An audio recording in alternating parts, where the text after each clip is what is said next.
Hello, hello. Hello. Hi, guys. Hi, Rachel. Hi, everyone. Good to see ya. Annie, so good to see you. How are you? I'm good. It's nice to be back. Yeah. And Chris, nice to meet you. Hey, Rachel, how's it going? Love the beard. Oh, thanks. I thought I'd bring it today. Put your best beard on for this I know. exquisite moment. Hey, Florian, good to see you. Hey, how are you? Doing good, doing good. You guys have to excuse my serial killer office here with no furniture in it. I'm constantly in office flux these days.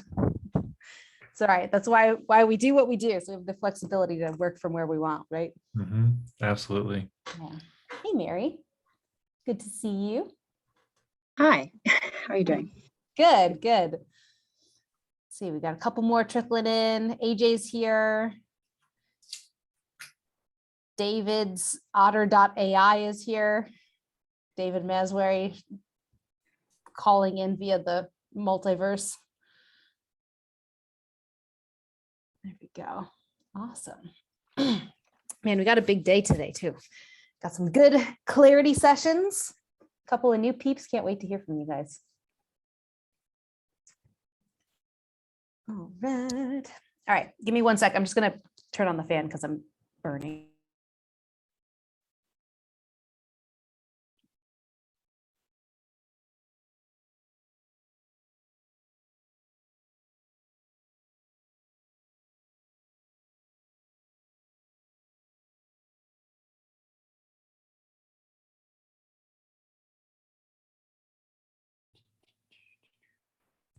Okay, much better. In a hot box. Greetings, everybody. Hello, How's it going? Chief. Good to see you. Hello. Hi, Annie. What's up, Chris? Florian, Dina, Mary, David's, Heather. David's otter is back. So David Maswary is calling in from the multiverse. Is what it is. Yeah. Now I get targeted with all these otter.ai ads on Instagram too. Yeah. So how is everybody today? Feeling good? Yeah, doing good. Yeah. Okay. Good. It's good to see everybody. Hey, AJ. Good to see you. So a couple of quick things before we dive into the clarity sessions. First of all, I want to welcome our new members. We see Chris here. We'll get to know Chris on the call today, as well as Annie. Good to see you, Annie. Annie and I have known each other for a while. She's been to Copy Chief Live events. She lives in the same town as Abby Woodcock, our great friend. They're great friends. So she is family here. And we have also a couple other people who have committed and will be joining us soon. Kane, who I met in London. Florian was there as well. Got to know Kane, really cool guy, doing some interesting stuff. So we'll be welcoming more members soon. I want to remind you guys quickly that the financial copywriting course is up and running, and we had our first training. If you haven't had a chance to see it yet, definitely suggest you jump into it. Really, whether or not you're interested in writing financial, hanging out in there and making connections is a good idea. Just make a little time to dive in and get to know people and seeing what they're talking about, seeing some of the stuff they're writing. A big part of the reason we created the group is because every year people would have these life-changing experiences at Copy Chief Live, end up working with publishers they never really anticipated that they would. And we didn't want to see that only happen once a year at the event. Also, it's a real privilege because we have, the writers at the highest levels of financial copywriting here in Copy Chief. I know other people, there's a lot of teachers out there, as there is with everything. And sometimes people like wrote for a year with a publisher and then moved on to something else and said, I'll just teach other people how to do it. And the truth gets stretched in the things that happen. And we've got the privilege of having copywriters here in Copy Chief in that group, Joshua Lee Henry, who's running the trainings, creating the trainings, Carolyn Ananian, Jimmy Parent, Bronco will jump in as he can. And these are people who all work at major big time publishers, and they're at the, front lines of what's working best in the highest levels of direct response. And so, again, I get it if you, maybe it's not your cup of tea, financial copywriting, but it is sort of like the highest level, most competitive copywriting there is. And so there's always stuff to be learned from how they do what they do, and you can apply it to any market you want. I want to mention that. And also, of course, we have our next live get together in September 14th through 16th, right there in Knoxville, Tennessee, where Rachel is. And Rachel is just slowly taking over the town, I'm sure. She now owns 2 properties on her street. And, be careful. Don't show up early, or she'll put some overalls on you and ask you to start building something. But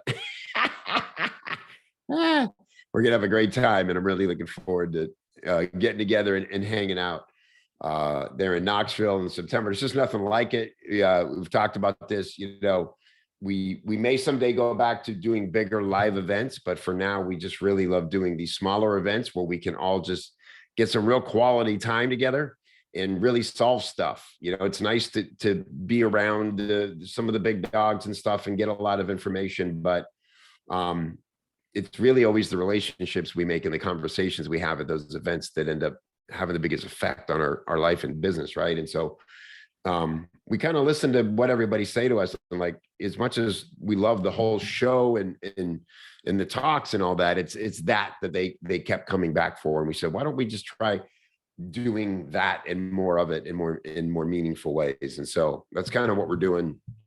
We will have special guests and things, but and we are going to do our big virtual event again, in November, which was a raging success last year and a whole lot of fun. So that's kind of how we're doing it. And it's because we want to spend more time with you guys. So please mark your calendars. And even if you're not sure whether or not now you could make it, you got plenty of time, and just have it on your calendar. And so we can make it a goal, because it'd be really great to hang out with you there. Also, I want to mention something that wasn't on the list. We are doing the weekly now, is it, Rachel? The weekly co-working calls, virtual co-working calls. Yep, I'll stick a link in the local member meetups calendar is where you can find those. It's our virtual local meetup. Every Friday we do co-working calls. And so that's great time to work on your business. I know a lot of the community, the Gen Pop, the general community, they use it to block out time to work on client work, but I would highly recommend you guys here block out that time to work on your own business. So that's the phase forward stuff, right? The stuff that moves you into the next phase of the freelancer's journey. And it's so hard to carve out that time, especially when you're booked up with client work. So that's a really great opportunity just to block out 1 or 2 hours every week just to move your business forward. Yeah, just have it accounted for. And it's really fun to hop on with a group of other people and know everybody's there, just kind of creating the same energy together. I don't know why it works so well. It just does. It's cool. It seems like sometimes the last thing we want is another damn Zoom call, but this one's different. You're not actually having to be on camera or be accountable or listen or talk or do anything. You just kind of show up, say, hey, we're all here. It is really like a co-work. You have yourself a cup of coffee and just go at it. It's really fun. So check that out. What else? Any other housekeeping, Rachel? I know we want just I think almost everyone's done it, but if you haven't yet filled out your quarterly phase forward questionnaire, please do that so your coaches can connect with you. I think everyone here has done it, but if anyone's watching the recording, please make sure that you get that so we can help you create that action plan for Q2 now that we're in May. It's moving fast. Yeah, and we want to promote you. So make sure keep this updated, even if you filled it out before, if anything's changed, if your specialty has shifted or you're looking for new kind of clients or doing new work, just tell us. And we want to feature you in our, about once a month, we send out an email featuring one of you guys. And it's always a real boost for them to get some attention and get some leads and some social credibility too. So make sure we know what you're up to, even if we obviously can only feature so many people, but it helps us keep you top of mind for us when people are asking us about, who they should hire and for what. So do it. Cool. All right. Well, let's dive in. And I'm here for you guys, obviously, and love this part of it, getting to hear what everybody's been up to. And again, just keep in mind, you don't. I love that we got 6 sessions today, so I'll be sure to set my timer and keep myself in control. I like to get wild. I like to go deep. Please sign up for these. We purposely changed the name. We always call these hot seats, right? And Carlton and Halbert invented that idea of a hot seat, and it's kind of cool because you kind of get what it is, and it's like we're going to sit down and everybody's going to berate you with information and ideas, and you're going to solve this thing when you leave here. But we realized, the way we do it here, it's not about the pressure to. I think it raises the stakes too high to call it a hot seat, right? You're not on the hot seat. We're here to get clarity. That's really what we do on the hot seats, is we help you get clarity around something. Whether you're just trying to figure something out, you got a mental block, you're trying to make a choice, you have a client issue, you have a proposal coming up that you're not quite sure how to quote. Any of that stuff is relevant in what we do here all the time. So don't be afraid to jump into a clarity session for something that seems simple, because we'll come up, we'll talk, it'll lead to other points of discussion that'll really impact you.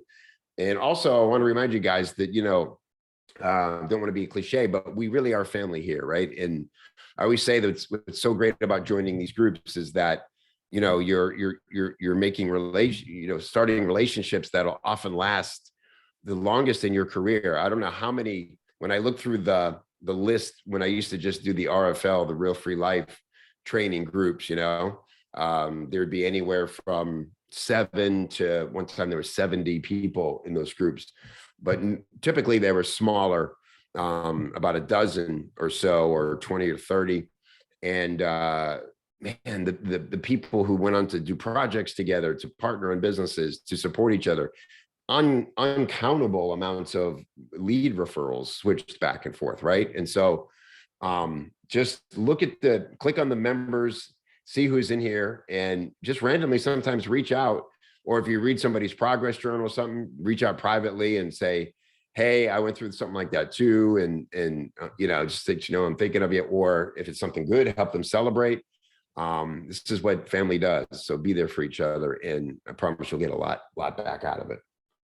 Okay, cool. Well, let's jump in with the clarity sessions and start with AJ. How are you, man? Hi, Kevin. I'm fine. How are you? Good, man. Good to see you. How's everything going? Yeah, everything is fine. So I've been recently focusing on writing daily, as per our last conversation, and prospecting. I've not been prospecting that much. So the focus has solely been on writing every single day and getting feedback on the work, which has been going tremendously well. I mean, Melanie has been helping me a lot with her feedback, and it has been amazing. I've been able to spot some of my blind spots regarding my writing, which I had for last many months. There was a certain I was stuck in a certain loop when it came to my writing, Okay. and I've been able to get over that. I've been able to quote unquote unstuck my mind. So it has been great in that regard. As far as prospecting is going, I think recently I wrote an article for somebody who came through Melanie, and she wanted a sales funnel.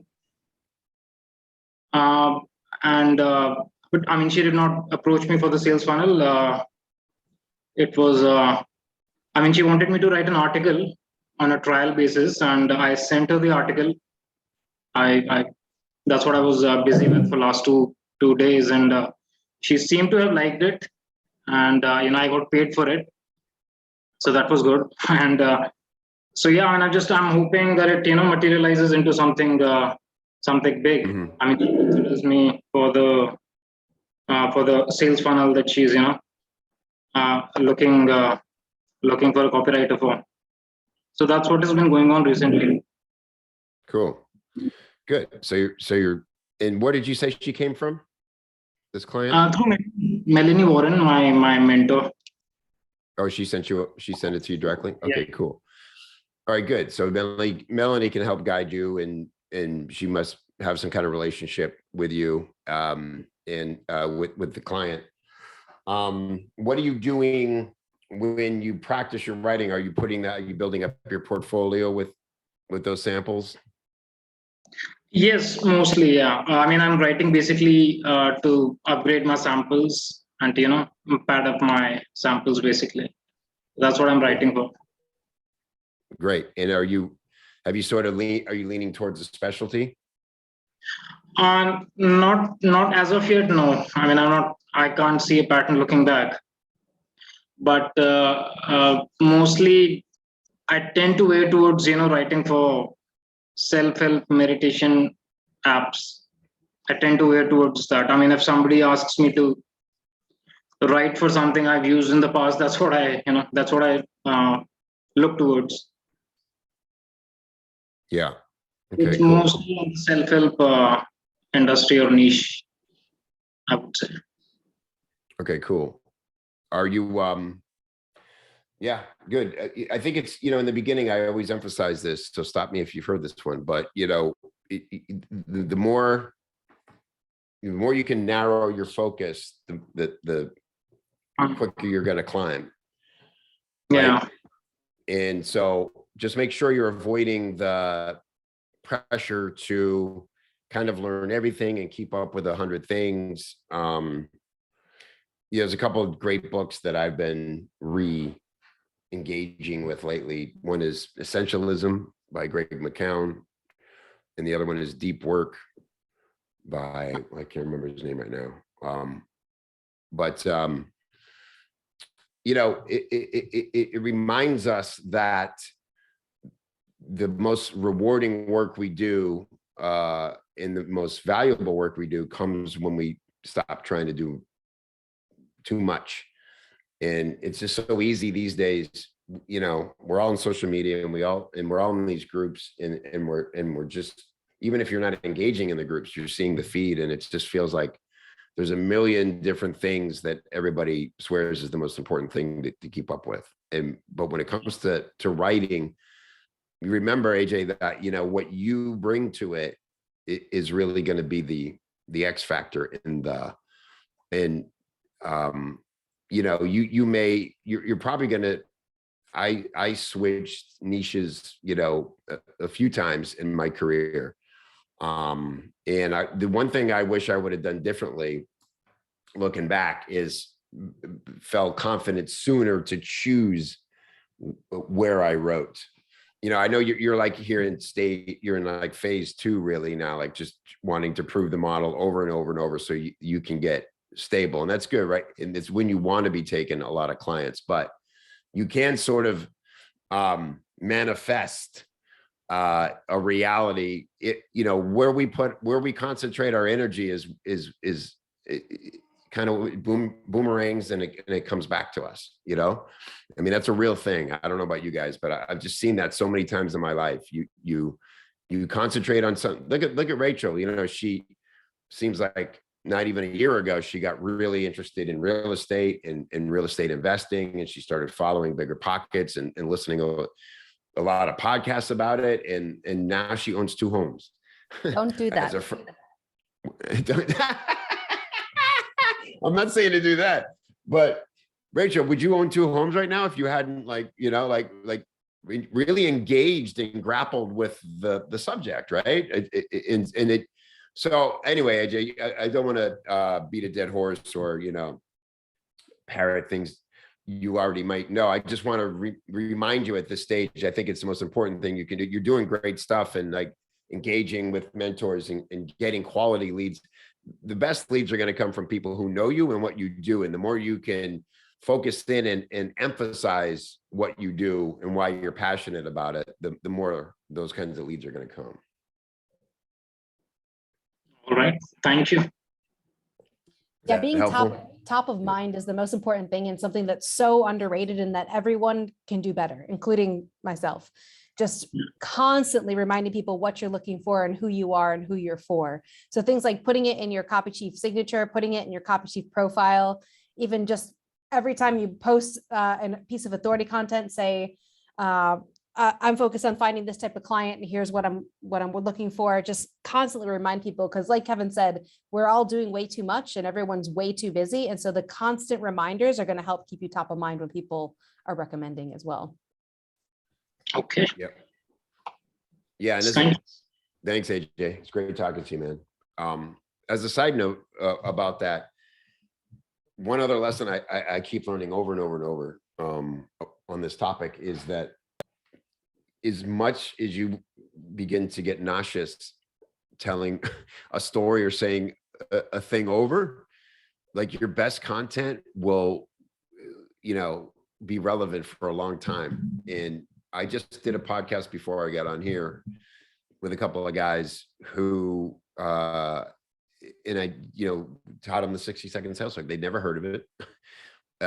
They were blown away, and it's like something, I must have done over 100 podcasts teaching this thing, but it just goes to show you that it's still a very small world and there's new people coming in all the time. And so have some signature pieces of content. And when you have, relevant topics that you're concentrating on and that are interesting to you, you can always update those things with new examples and all of that stuff. But man, it's just so powerful to have some signature pieces of content, and that comes from where you're putting your energy. So there you go. Cool. Thank you. Yeah. Good talking to you, AJ. Keep checking in. All right, cool. Let's jump in with Chris. It'd be great to get to know Chris. I'm going to give you the floor and let you kind of catch everybody in the group up with who you are, what you've been up to, and where we want to head. Cool. Yeah. Do you want me to start like basically some history stuff and just kind of catch you guys up? Yeah, it'd be Cool. great. Awesome. So yeah, I'm Chris. I've been writing content copy since about 2014. Started with writing content stuff for dentists. Moved to Colorado in 2016 to start a business with my dad. We grew that to over 7 figures in about 14 months. What kind of business? Sorry? What kind of business? I was in the construction industry. So he actually built, he still does now, builds pole barns. So they're like horse barns, stables, cool. things like that. So very, very specialized. But we grew that in about 14 months. I did most of the marketing on the front end. Rachel, I knew you could ask that. That didn't take long. It's funny. My first job as a kid when I was about 7 is picking up nails on construction sites. So I know how to get my hands dirty. So I love it because my dad owned an auto garage, and oh, there you go. They used to give me an old toolbox full of rusty tools and let me just go pull parts off of a wrecked car, and I thought I was the coolest guy ever. Yeah, that's awesome. Absolutely. Yeah, I got to pick up nails. So just so me and my sister and my dad and the crew would step on them or drive over them with the truck. So yeah, so that was my first job. And I got paid for it too. I did ask him for money because I was trying to buy a bike. So Nice. Entrepreneur from the get. Yeah, absolutely. So yeah, that was 2016. I left or exited that company, built and recruited, did the whole thing, got back into a marketing agency. And within about 2.5 years, I was the director of content there, managing roughly 12 mil a year in annual client budget across like 2,000 accounts, 65 employees, things like that. And then, yeah, after that, that company was transitioning into SaaS instead of offering marketing services. So I left that and I was like, no, I don't want to be in SaaS. And in the middle of 2020, I bailed on that and started my own copywriting business. Here we are. So Cool. Interesting. Yeah. And so what made you bail on that and want to start over with copy? I guess 2 things. One, being able to choose my clients. That was a huge deal because they're an agency. It's kind of a churn and burn model. So it was a big agency. There's 700 people. I had roughly 80 people in my department in content. And it was really whoever would come in the door and give us a credit card, we take them. And so we didn't really get to the employees, my team stuff, we didn't really get to choose our clients. It was just whoever landed on our desk, that's what we worked on. So that was a big sticking point for me, is once I got to the point where I was managing people that were dealing with that, it wasn't just me dealing with it, but it was 60 plus people. It's like, okay, this is a big deal. Like I don't like this. So that was the first thing. The second thing was working 60 plus hours a week, not building my own dream. Because I mean, I grew up with my dad owning his own business for 40 plus years, construction, doing his own thing. And I that itch finally got too unbearable to not scratch. So I had to try it. Yeah. Awesome. And it's been how long? You say 4 years? 2 years? Copywriting, just over Yeah. 2, I think. Yeah, coming up Yeah. on 2. So 2020 is when I started my own thing. So Cool. And you say you have 4 retainer clients now? yeah, so I've got 4, and they're all in two are ecom, one's in info, and one is a bookkeeper. So I'm kind of spread out doing different stuff. Cool. What kind of stuff are you doing for them? So the ecom, it's all email campaigns, copywriting, automations, things like that. Basically list management, the whole thing. The bookkeeper is article writing and SEO optimization. So I got projects every month that I do with him. And the info publishing is in the financial space, retirement, social security, things like that. He's an ex-advisor for the retirement space. And he had his own agency for about 8 years, and now he's building out like book funnels for a bunch of advisors, and essentially on the back end trying to sell like a masterclass type model. So I'm essentially just kind of a jack of all trades with him, of like, hey, I need a funnel, I need copy for the website, I need this, that, and the other. And so yeah, those are the 4 like clients I'm working with right now. Cool. Well, it's good experience to be doing different stuff for different people. Yeah, and it's you feel like wild. all those relationships are good. Like, nobody's you're respecting your boundaries and all those things are Yeah. So the 2 ecom clients I've had for I think 7 or 8 months now. So we're pretty good. The financial stuff is pretty new. The bookkeeper I've had for almost a year and a half. So yeah, relationships are good. They're solid. The sticking point for me is I want to do the same thing, but get paid more, essentially. Yeah. So try to find bigger lists, bigger clients, bigger revenue numbers, so I can, do the stuff I'm doing and make a bigger impact. Okay, great. And so where do you want to focus today?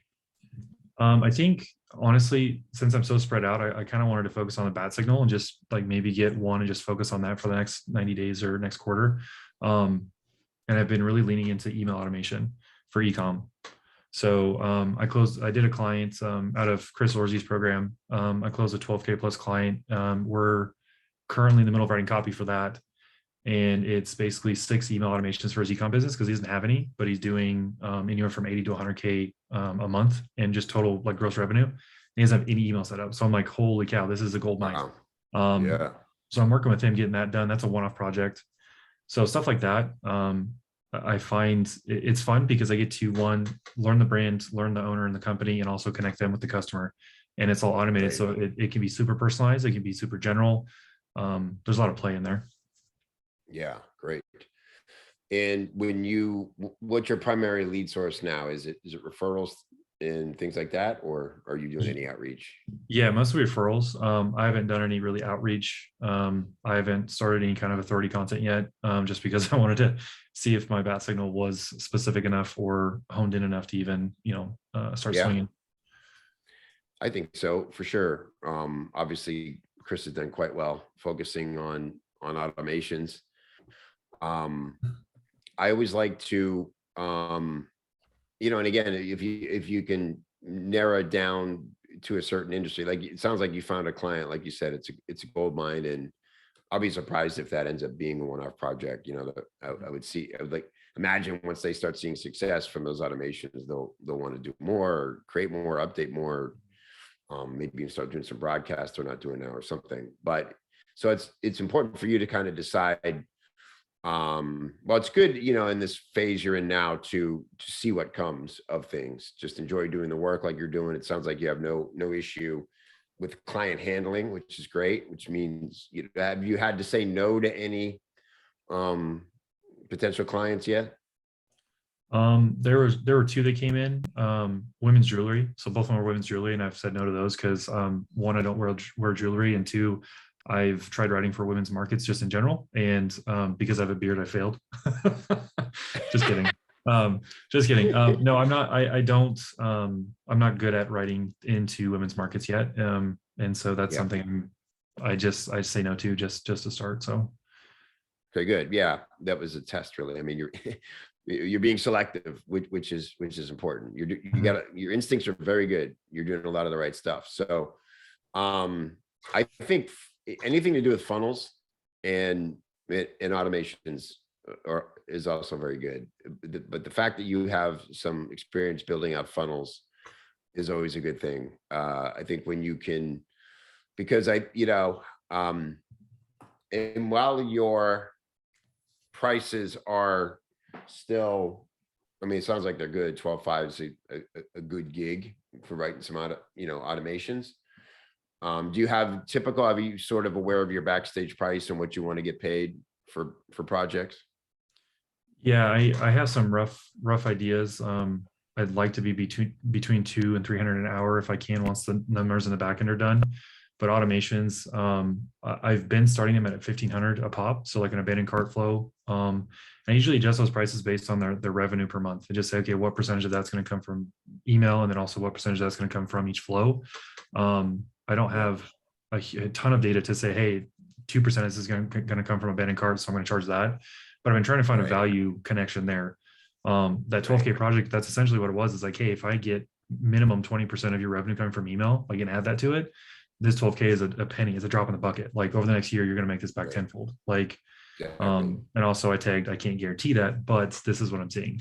So prices like that, anywhere from like 1,500 to like 5K per just one-off projects. If I'm going to do retainer, I would like to start anywhere from like 25 to $3,000 a month. It just really depends on what their revenue is as a e-com brand. Yep. Okay, good. Yeah. And so one other thing I think it'd be cool to add in there, so that you could date more clients, is what we call a step one service, which is essentially what I'd love for you to do is like, and again, this is sort of that, like taking a lot of things we are currently doing and making them more concrete for ourselves. And so have you mapped out what you would do as like a full project for an ideal client? Have you done anything like that yet? From start to finish, in that sense? Yeah. The way I think of it is this, like if I met somebody tomorrow and they said what they needed and you wished I would recommend you, what is it they would say they needed? I guess two things come to mind. One, can you take a look at my email marketing efforts and see where I'm missing revenue? And then two, how do I scoop up that revenue and add it to my bottom line? So like those two things. Usually I try to, and not everybody allows it, which is, I don't know, to me, it seems kind of weird, but I'm like, hey, give me access to your email system, your software, and let me just poke around and look, and I'll give you some ideas on where you're missing money.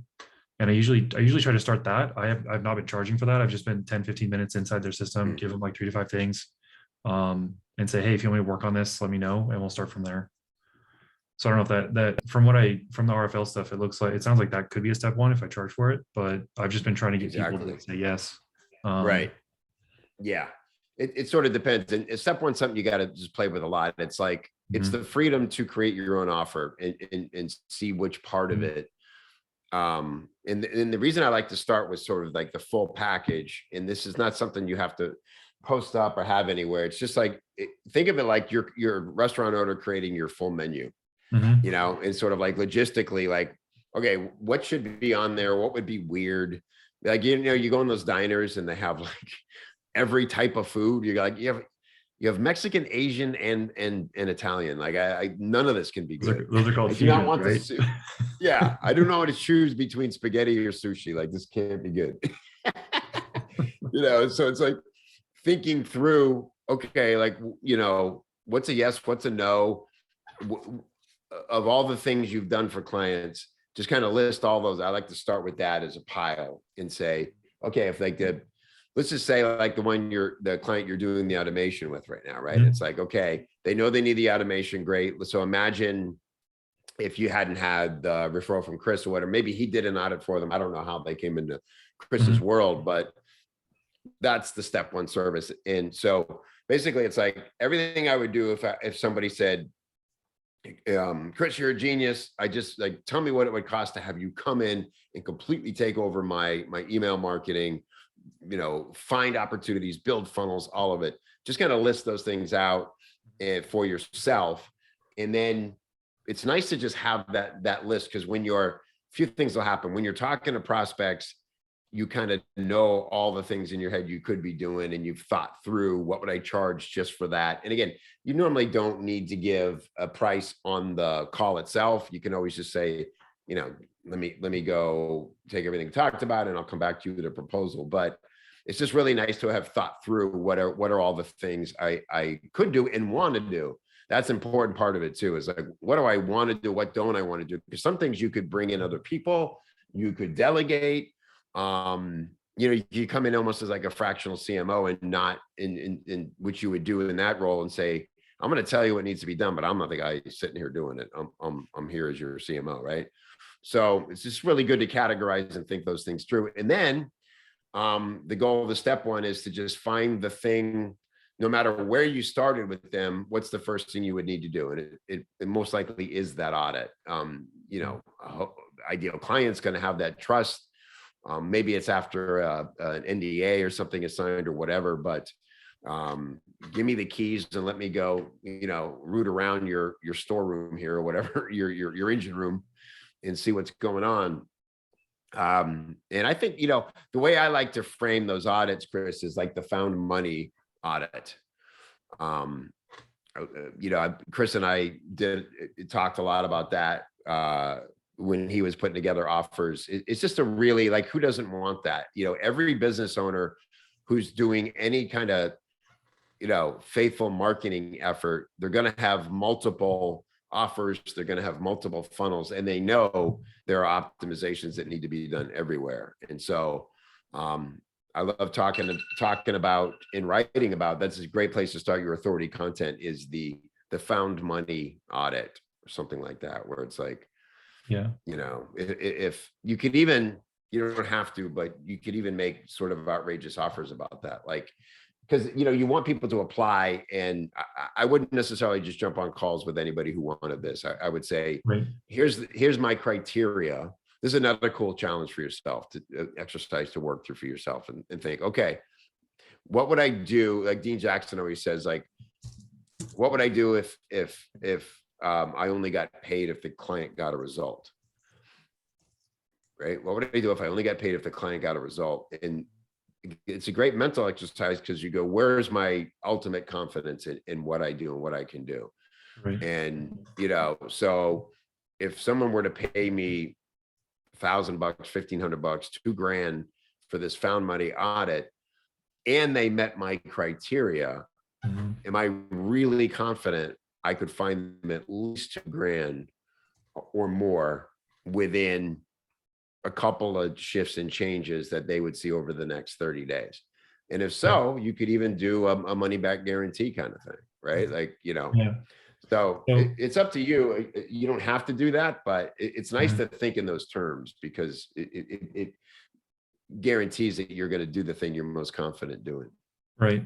So two things come to mind there. One, I've got like buckets of things. So like segments, automations, campaigns, and email list management. But I haven't like sliced and diced them into like individual pieces. So I just usually like, hey, this person needs these 3 buckets or these 2. And so I can get more granular with that. And then 2, if I were to go into an e-com business and say, what's like the 1 or 2 automations that make them the most money, it's either a welcome flow or an abandoned cart, like every single time. Yep. Just those 2 attribute 40 to 60% of the revenue every month. So doing some kind of offer guarantee or some kind of like money back thing with that, I think that would probably be the most outrageous. Like, hey, if I can't find you $1,000 and give you an abandoned cart that makes you that, at least, in the next year, I'll pay you $1,000 or something like something just absolutely nuts. Yeah, even double, right? I was gonna say you could go with a double your money back guarantee kind of thing. Because that, like, if somebody's doing $50K, $100K a month in e-com and they're not using an abandoned cart, it's like there's literally 5 figures right there in 3 emails. Yeah, like no possible way they could recover that. Right, Right. right. So and I've got a case study that helps explain that too right already. So I could leverage that as well. Okay, cool. That makes sense. I did that. Chris and I did that. He did that for Copy Chief. Mhm. Because again, we were trying out an offer like this, and I said, well, practice on me. And he wrote he updated our band, and we were just using like standard Dunning, and we knew it was crap, but we're just, people are busy. That's the thing. We always forget it. We think, how they know this, how could they not be doing it? We're freaking busy. Like, Oh, yeah. everybody has bandwidth issues at every level. At some point, choices have to be made. And so Chris said, I can't stand it. Like, let me write your abandoned cart. And I said, dude, I'll pay you 50% of what it recovers, up to 10 grand. And I think it took us 8 months, right, Joel? Maybe a year to pay, but 10 grand it probably took them an afternoon to write it, and we were happy to do it because we had shit. We had nothing. Absolutely. So it definitely can be done. And look for case studies like that. And whenever you can perform those, and then just stick to that. I would make that your lead magnet. I would make and write authority content, and then everything you write is sending people to the found money report or whatever the heck it is. You come up, have fun with it. Yeah. And I might steal Rachel's line. Would you say hidden profit pockets? That's a good one. That. Yeah. That's Great. a good one. So cool. So I guess just one clarification. So with that being said, the bat signal essentially is like found money, hidden money. I'll play with that idea. That's what I do for ecom brands. And the first step is an audit. And whatever kind of guarantee return, whatever, if they meet my criteria, that's essentially how I get them in the door. Exactly right. And that's your version of sort of like dating around. And the great thing about a step one too is that it takes the whole thing can be beginning and ended, the whole relationship within a week. And you'll know from that one exchange how this company or client is to work with and whether you want to do more. Absolutely. And once you've done this for them, they're going to want more. So it's your choice at that point. Yep. There's gonna be a list of things I could do for them, and I get to choose if I want to move forward or not. So that's awesome. Yeah, and you could have like a follow-up report listing all the things, and you can even do this and go, hey, look, I just want to help you out, whether you choose me or not. Here are the next 5 things you could do. I always say, when somebody found somebody good, they don't want to go look for somebody bad. I mean, there's no risk in doing that. It just makes you look really like a really good guy, which you are. And of course they want you to do it, but if you can't serve every client that wants you. So it really gives off that air of use me or don't, but here's what I would do. Right. It's a real confidence thing, so. Absolutely. Cool. That's super clear. I appreciate it. Yeah, great stuff. I'm excited to see you start to bring this into reality, and you're doing great, man. It's great to have you in the group. Yeah, glad to be here. All right. Thanks, Chris. Mhm. Cool. All right. Let's talk to Annie.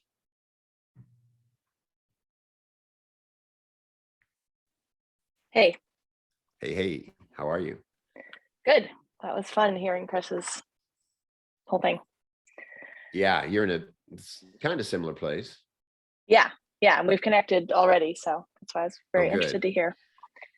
So tell everybody, if they haven't read your, I saw your goals. That was great, nice and clear, but just give everybody the quick rundown. Okay, well, the big thing about me is that I only do copywriting part-time because I own a bagel shop full-time. And when I first came into Copy Chief, it was like, all right, this is my exit plan. Copy is my exit plan in 10 years. But I really hated bagels because I've been doing it for almost 20 years. So I don't know, for the last 2 years, I've kind of just been really scattered, trying so many different things in the writing world. I mean, everything from like my own creative writing work to lots of content work to copy editing to thinking about like coaching other restaurant owners on their marketing to just all these projects that I keep starting, and nothing is something I can sink my teeth into and just go with. And also I think the lack of a coach. I went through escape velocity, and then 2020, March 2020 hit, and I own a restaurant. So for a time I completely took time off from copy. Then I shut down the restaurant, dove into copy full time. And now I'm kind of back and balancing. And I'm the nice thing about the pandemic is I'm much more excited about the bagel shop because we just changed a lot. We shrank, we shut down. With that, shut down, we're able to kind of reopen on our own terms, much smaller. Cool. And now I'm building a new website on Shopify and going to grow bagels as a subscription product, which I have Great. been doing since the pandemic, but have not scaled it at all. So one of my goals with Accelerator is to kind of have all of you guys in my back pocket as I'm building out this new bagel shop that'll have a nationwide presence eventually. We'll start shipping. And I'm realizing more like as I go through it, I need to just hire a copywriter to do my copy for the bagel shop because it's so hard to do it for yourself. And then on the copywriting side, I mean, just the clarity session you had that got me here in the first place or in the second place, you kind of posed this question like e-com or SaaS. And like, I wanted to say e-com because I felt like I should, but I was like, SaaS. I love these little SaaS companies that work with their B2B and they solve problems for e-com companies. And that my best client that I've been working with for a while is a SaaS company, and I only write content for them. But I've learned I just love so much about that space. I like the people who are in it. I like the problem solving, and also like me as a bagel shop owner, I'm the audience for that kind of SaaS company. So it's a flip. Like rather than thinking about restaurant owners, it's thinking about people who are trying to solve their own problems with their e-commerce site. Great. And lastly, to say, like, I want to start with emails because I've been writing emails consistently. I know I can do it. I don't have a ton of time. I still have a business and employees. So, I know I can pop out an email. I have lots of research, whatever. I just want to start there. And I like them. And I like this idea of connecting to with people through email. In the SaaS space, the emails are going to be really dry. But I think if I start off that way, I can convince a client, we could get more out of this if we really tell our story and, put that into the emails. But I don't think it's going to start there. So. Right. Yeah, that's cool. That's really great. Really interesting story. What a ride. What a ride. Yeah, I love the idea that you got to sort of shrink and then grow, right? I think about that a lot. It's like sometimes we need to expand before we can grow, and sometimes we need to shrink so that we can grow or get things back to sanity and workable levels. And it sounds like that's what you did. Really interesting. Well, we didn't do it. It was kind of done to us, but same. Yeah. But that's how you responded. I assume you could have walked away, right? And then, but I'm just curious. Or we could have slugged through doing the same, and all the restaurants in my area are trying to do the exact same thing. And I don't know how they're making any money. What was the big change for you? Like, how did you less shift it? Employees, no more wholesale. I mean, everyone knows that, at my level of most of my employees were just a little bit above minimum wage. I mean, some had been there for a long time, but like their salary, their 20-year salaries was like only a little bit above what minimum wage is now. So labor getting more expensive. We realized selling at wholesale, selling these like premium bagels at wholesale didn't make sense. And then at the end of the day, just having all of those employees was making, that's what I was sick of, not the bagels, and actually not the customers either. We kept just our best employees. We're like this little family team, and we stopped catering our business towards the complaining customers, which is so easy to do because they're the only ones that say anything.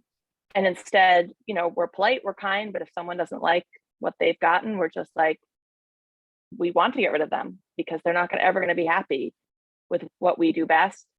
And just filling our business with the people that love us has been a huge shift. And I mean, I would preach that from the rooftops, but there's no money to be made from other restaurant owners. No, I know. I wonder though, just to brainstorm for a second, like, is there enough, it must be many SaaS companies serving the restaurant industry. Not as many as there should be. I mean, there's a lot servicing the pizza industry, and there's a lot of like POS systems and like things to manage your reviews on Yelp and things like that. But I think they're pretty spammy and they're not really that good.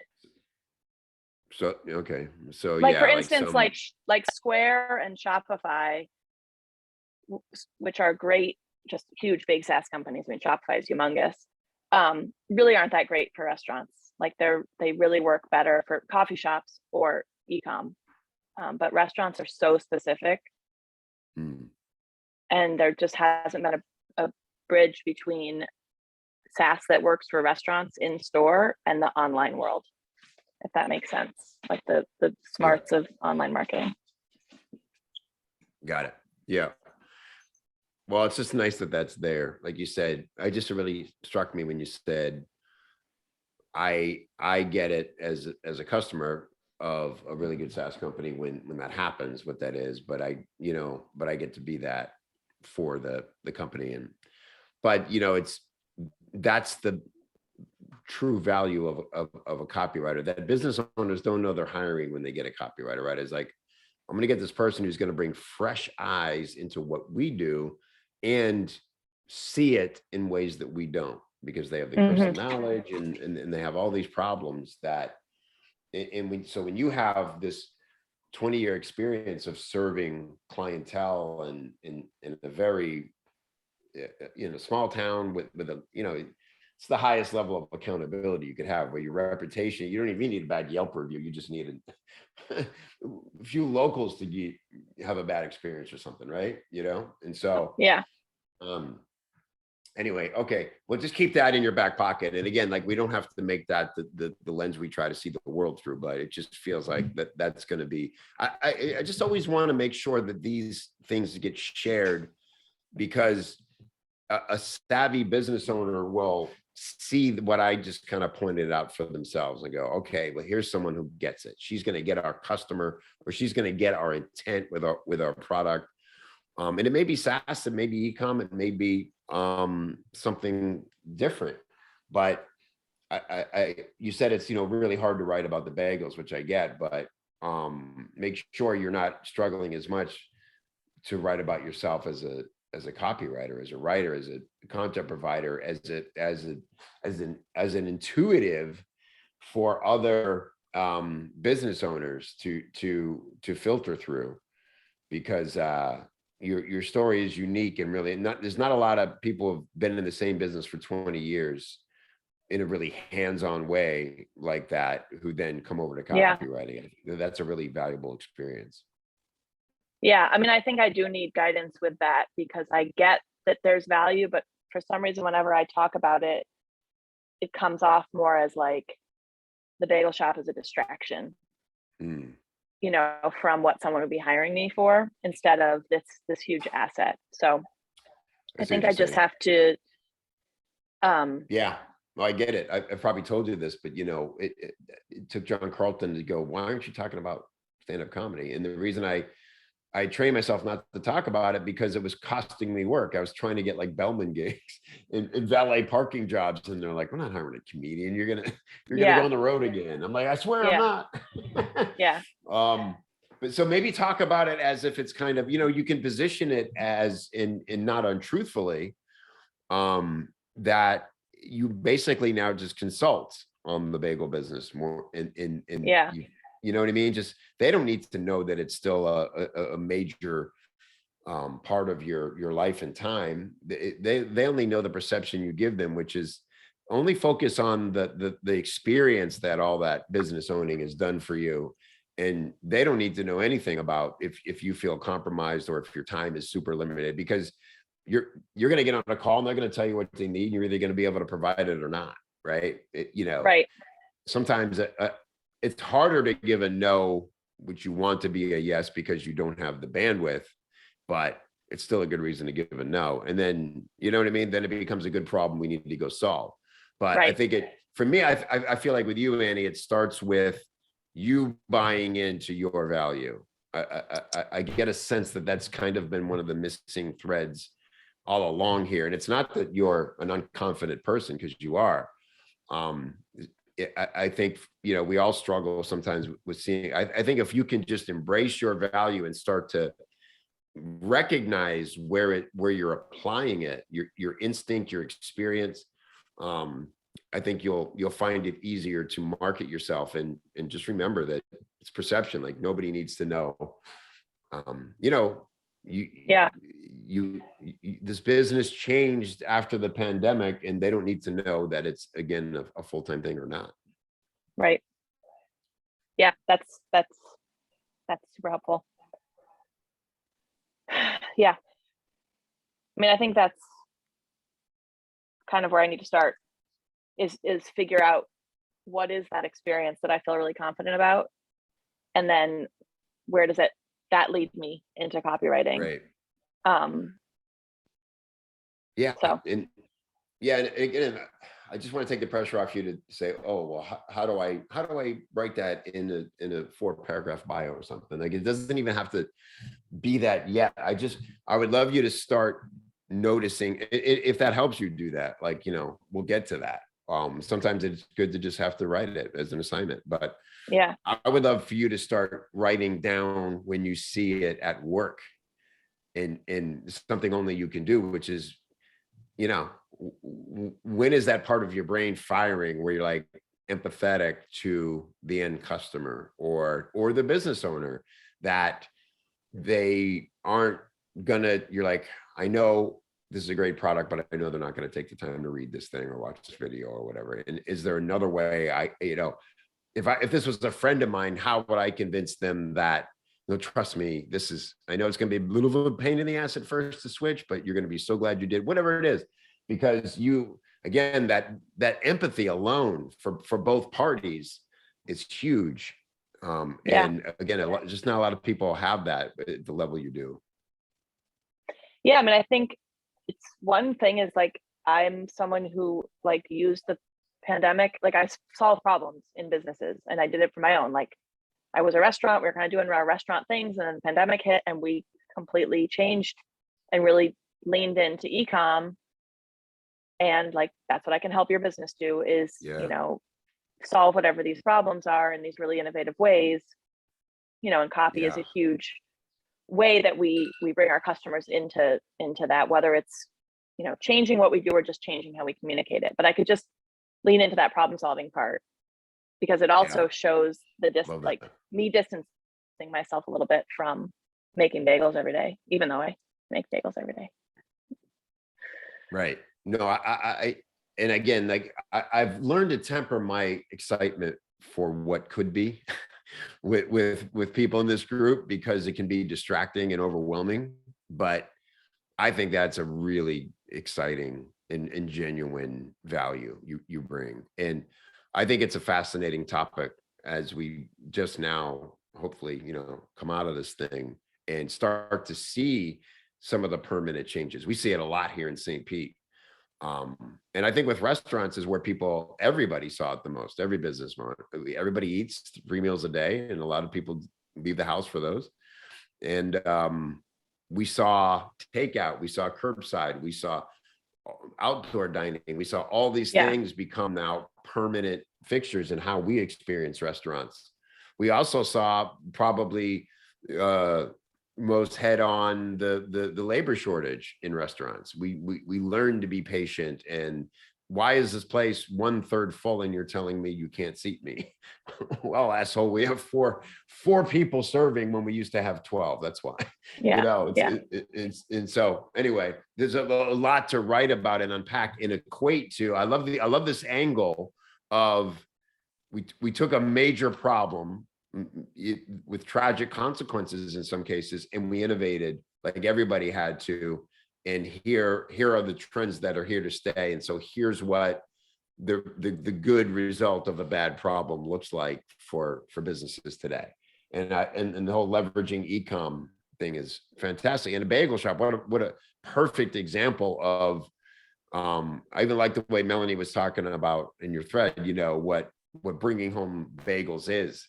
But that doesn't mean you have to drive to the store and go get them to be that hero. It's just Right. bagels are here, right? It's that we narrowed it down to the simple moment of the smell of bagels entering your home, of fresh bagels, and said, how can we remove as much friction as possible around getting to that moment? And in the new economy, that means putting them on Ooh, I someone's gotta- doorstep, right?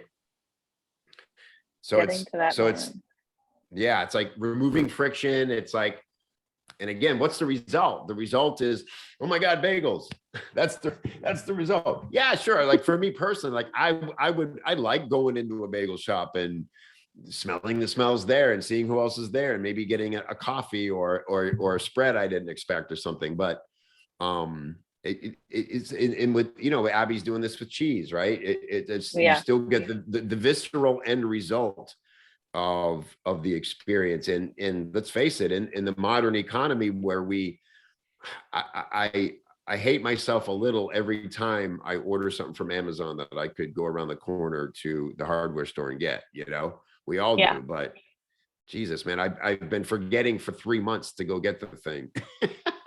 And I'm just gonna And I could just order it, click and have it tomorrow. Yeah. yeah. So, Well, but that's and where here's we're the headed. other That's thing. the point. Yeah. Email, I think, I guess your website, but email is the way you bring that feeling Hmm. of being in a cafe or working at a company. I mean, if you're an e-com company or even if you're a SaaS company, like all those little things that you do within the company and how it feels to be a part of that company, like email is how you communicate that feeling to your customer. And we've totally done that with the bagel shop, like made it through email feel like we're this local family place and you all who are on my email list are like part of the club. So I also I think love that. that's it. but email That's is very beautiful. specific at Yeah. connecting those two dots. Like you're this vibrant company with all this stuff. Even if you're like all remote workers, there's still a culture. You know, I signed up for 3 different wine clubs just to kind of see, and the third one like got me because they have such good email game and it's consistent. You know, when you know this, but I'm like, this is what more companies need to understand is that when you create this like family feeling through your emails, people want to be a part of that, like in addition to wanting your product, whatever I that is. love it. Yeah, this is a great metaphor, analogy, whatever it is. And I think this would actually be on your website in some form of like, my emails are like getting a hot, fresh bagel, toasted bagel delivered to your inbox. You know, and you can tie the two things together and everything we just talked about. I love that. And that's where you say, here's what 20 years of running a bagel shop has allowed me to bring to your email. And again, you're only trying to appeal to the right kind of person who can appreciate it. And they go, that's what I want. If I could make my emails feel like a toasty bagel. Yeah, This is good stuff. that is very good stuff. I love that analogy. It's really, it's so true. I agree 100%. Like email's the last thing that's that personal level of communication. I always say like to people, like you'd sit and scroll Instagram next to a friend or a spouse on your phone together or whatever. You'd never open your email in front of somebody. It's still personal, you know? So, Yeah. Okay, cool. Yeah. All right, great stuff, Andy. So process all that and let's follow up. I would love you to jump back on next month and let's just see where this is how it's all filtering through. Yep. Okay. Thank you. Awesome. All right. Yep. See you there. David couldn't make it, so let's go to Dina. All right. Awesome. Hey, Dina. Hi. I don't know if there's any magical solution for what I'm going through, but so obviously I have the Banyan Hill thing and that takes up about half of my time. And it's going well, I think anyway. But everyone's so busy, you know, that it's hard sometimes to get feedback on my stuff or whatever. So I have downtime. So in my downtime, you know, I try to watch other promos and brush up on whatever I can. But then I still have a chunk of time where I should be taking on more clients. And I did a little bit of prospecting, but I also don't know what other clients to take on because my background, as you know, is like advertising and marketing. So like, for example, I did a white paper on media trends that was distributed at the NAB, the National Association of Broadcasters. And then a couple people reached out to me after that for like content creation stuff for B2B, which is good. And I think it pays pretty well because they're like bigger companies and things like that. But I didn't know, like, I'm assuming that most financial writers don't take on additional financial work because that would be kind of weird to work for a competitor unless it's like a financial advisor or something like that, where there wouldn't really be. And then like one of my other friends reached out to me randomly and was like, oh, I'm the head of marketing for this big, like they do like yoga and like mindfulness stuff and spirituality. And he's like, can you do some emails for me? I need them right away. And I'm like, okay, well, show me examples of what you're looking for and I'll tell you if I could do it. And if not, then I'll get someone else to help. You know, I know other people or whatever. And then one of my old mentors called me this week and was like, oh, I'm really busy. I have a lot of overflow. Do you want to take on some work? So it's kind of like there's all these possibilities out there and I'm not really sure how to like best fill my time. The B2B content stuff seems to be like probably the stuff that would pay the best and be the most maybe like reliable, like in terms of workflow, because there's this one company that they actually hire contractors and they do, you go through this like 3-month training, I guess. And it's like, they only take like 90, they basically pay you to do all these tests before they decide if they want to bring you on as a contractor. So it's like an intense training program. And the woman yesterday on the phone was like, I got to tell you, like 90% of the people, even if they're really good writers, we don't hire, because she used the example of like, there was this one woman that was a fantastic writer, but she had like no business background. And so it just, like she wrote for like Vanity Fair and stuff like that. And she's like, it just didn't work. So anyway, I'm just struggling with like how to fill up the rest of my time, but knowing that my goal is to do all of this, I want to be a full-time freelancer and I want to try to replace my old income as much as I can, you know, as quickly as I can, but I'm not in like a huge hurry. And I also don't want to like hate what I'm doing, but I don't know if I should be refusing projects that come my way that are not in my wheelhouse, you know? So, and then I don't want to take on something and then not have enough for something else that would be more fitting in with my overall goals, you know? So I don't know if there's any magic formula. I mean, if I had a crystal ball and knew all the projects that were coming my way, I guess I could, but I don't want to refuse something and then regret it later, but then I also don't want to take on something and regret that too, you know? So yeah, totally. It is the most obvious way that you would regret it because Banyan would suddenly want more. Would that be the number one thing? Well, I even like with the non-Banyan time that I have, say like 20 hours a week or whatever, if I was working on something and then something else came my way, I mean, that would be a good problem to have, right? I'm just saying, like, I don't know, should I take on a bunch of different stuff outside of my niche or what I know, just because people know me and they're like, hey, I want to give you that. Like people from my old life have gone on to other marketing jobs and marketing roles and stuff. And like, they don't even really seem to care that I don't have experience in that niche. They're like, we want to work with you type. You found somebody good. Which is nice, but it's also, I don't want to like do a bad job, you know, or like, you know, I'm one of those people that if I don't know something really well, I feel, I think I have a tendency to like knock myself down because I don't like to I like to under promise and over deliver, you know? Yeah. Okay, fair enough. Well, I would say this. I would say it sounds to me like you need to push yourself a little out of that comfort zone, because I think you'll be surprised at how well you do for people, even if you don't know their topic. I would say trust your instincts, but also push back on them. Does that make sense? You know, it's like if you just don't think you're going to enjoy the subject or the project, and you don't need to do it, I'd say probably pass, because I think things are going to keep coming. But if you catch yourself defaulting to, I don't want to fail, I would say yes. If you want to say yes for every other reason, then I want you to say yes, because I'm sure you'll do better than you expect. You're just not the kind of person who's going to half-ass it or let it fail. The only ways you're going to fail are, yeah, somebody taught you to overpromise, even if you don't know how to deliver, or you just took on too much and something had to give.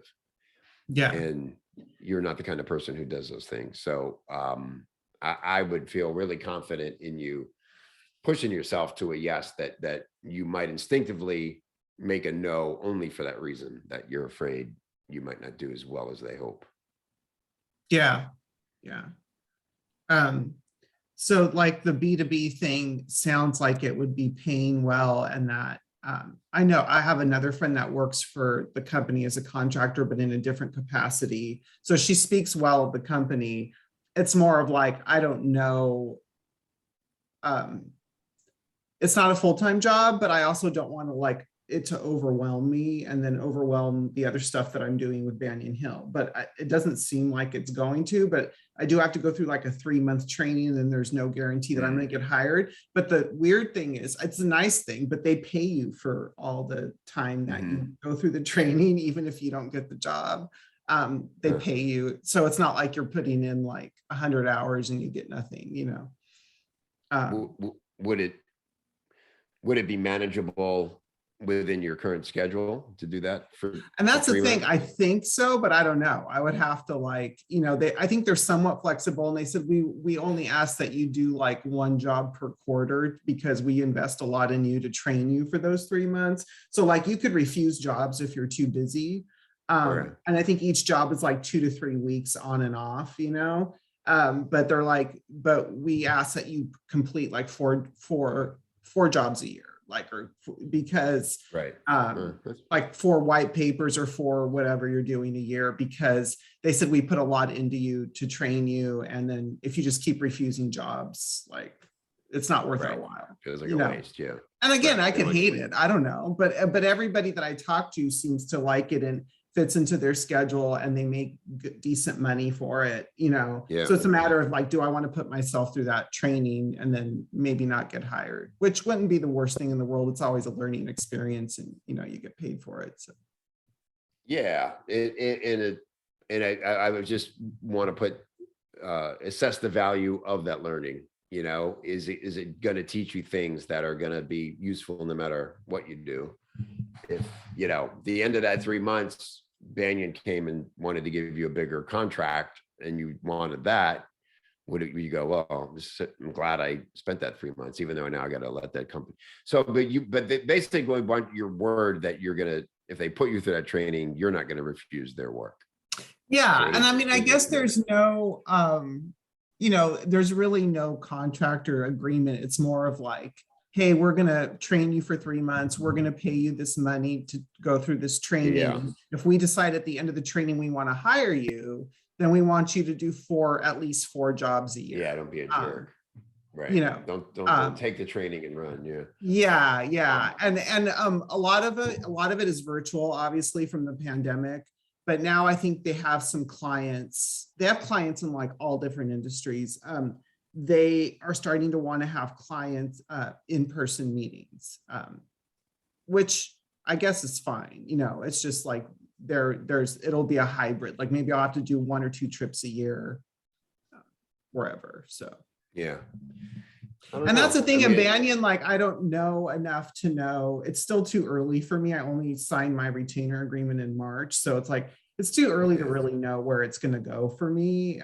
None of my promos have officially launched, although one is just about to, and they're shorter promos. They're not like the big VSLs. I'm new, and then there's another one coming that we're about halfway done on that one. So I would look for clarity as much as you can get around these options. And I know it is hard with Banyan, but it's not wrong of you to say to reach out to Joshua. And I know it's probably not like his decision, but just to say, hey, have you seen a pattern, or Do you know what their intention is to bring on writers on a more, and you're not pushing to say, you kind of like frame this problem to them, and you can just privately and just say, hey, I have some decisions to make and I want to protect my time. I want to give it to Banyan. I just have no way of knowing it. And I know they don't either yet, but I don't know. For what it's worth, I'm just asking. Yeah, you. I actually, I'm going to meet one of my copy chiefs next week in person. Okay, for the first cool. time, which I think is cool. going to be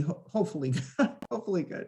And then maybe I'll bring it up then, because it seems something weird to bring up over Zoom and so early too, and I don't know what they could tell me other than, let's wait and see, because it is really early and I don't blame them if they don't know, Yeah, I know anything. So it's nothing against them or anything. It's just a matter of me like planting seeds for my future and what are going to be the most profitable seeds. And I don't want to like let go of an opportunity that I might regret later. And again, like, I don't know what the fix is for any of this, because a lot of it is just making decisions and going on your gut and all that. So, yeah. Well, maybe you can get more clarity around, if you haven't yet, how much time it does typically take to do one of those other projects, if you, because it sounds like it'd be pretty manageable if they give you what they want you to basically do one a quarter. Yeah. And if you could do it on the side of everything else, it took you like 2 to 5 hours a week or something to, then if the EHR pans out for it, then, we all tend to fill our spare time with some opportunity. We get to a certain level where people are always handing us their checkbook.